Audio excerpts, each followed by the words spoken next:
बिस्मिल्लाहिर्रहमानिर्रहीम। अस्सलाम वालेकुम।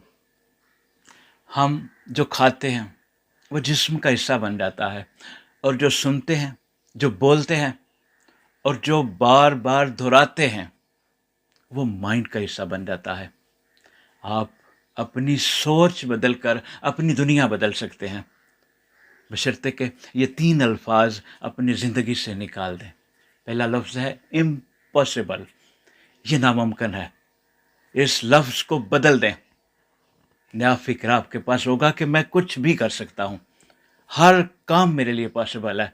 याद रखिए, किसी भी काम की, किसी भी मकसद की कीमत चुकाना पड़ती है। हत्ता कि जन्नत में जाने की ख्वाहिश की भी एक कीमत है, और वो है मौत। जन्नत में जाने से पहले आपको मरना होता है। ज़िंदगी में दूसरा लफ्ज़ है फेलियर। आप इसे अपनी लुग़त से निकाल दीजिए। अज़ीम बॉक्सर मोहम्मद अली कहता है, मैं कभी नहीं हारता, या मैं जीतता हूं या मैं सीखता हूं। तीसरा लफ्ज़ है प्रॉब्लम। मैं बहुत प्रॉब्लम में हूं। ये फिक्रा आपकी तवानाई चूस लेता है, आपकी सोच को दबा देता है, आपको एहसास से कमतरी में मुब्तला कर देता है। आज से इस लफ्ज़ को अपनी डिक्शनरी से निकालिए और इसकी जगह नया लफ्ज़ है चैलेंज। ये एक मुस्बत लफ्ज़ है।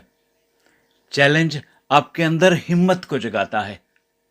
ये लफ्ज़ हम में नई ताकत भर देता है और हमारे इत्मीनान को बुलंदियों तक ले जाता है। आप किसी मसले को प्रॉब्लम समझकर ज़हनी तौर पर दब जाते हैं, लेकिन उसी मसले को चैलेंज समझकर आप खुद को उसके खिलाफ लड़ने के लिए तैयार कर लेते हैं। अपने अल्फाज बदलें, ज़िंदगी बदल जाएगी। अपना ख्याल रखिए। बहुत शुक्रिया। अस्सलामु अलैकुम।